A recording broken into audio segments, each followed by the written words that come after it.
Καλησπέρα, είμαι ο Σπυρόπουλος Σταμάτης. Είμαι ο Βάρδας Νικόλαος. Ο Βασιλιάδης Νίκος. Είμαι ο Παυλίδης Παύλος.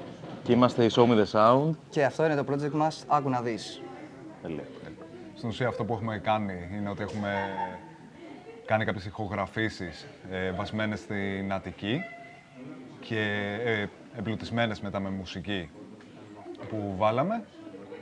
Έχουμε χρησιμοποιήσει τις ηχογραφήσεις για να δημιουργήσουμε ηχοτοπία. Τα ηχοτοπία συνοδεύονται από μουσική και συνέχεια έχουμε μοιράσει τα ηχοτοπία σε φωτογράφους, χωρίς να τους έχουμε δώσει κάποια πληροφορία ή τίτλο. Και οι φωτογράφοι έχουν αποτυπώσει με μία φωτογραφία το κάθε ένα ηχοτοπίο. Οι φωτογράφοι μας είναι δύο, που βρίσκονται κάπου εδώ στο χώρο. Ναι. Περίπου.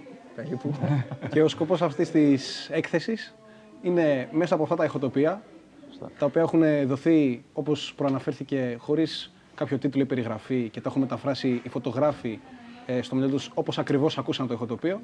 Έτσι προκαλούμε και τον ακροατή να χρησιμοποιήσει τη δική του φαντασία και να ερμηνεύσει τις εικόνες που περνάει μέσα από το ηχοτοπίο και τα συναισθήματα για το τι σημαίνει η πόλη για αυτόν. Είτε μέσα από προσωπικές εμπειρίες καθημερινότητας, είτε από συναισθήματα που μπορούν να του προκαλούνται σε συγκεκριμένες καταστάσεις της ζωής του.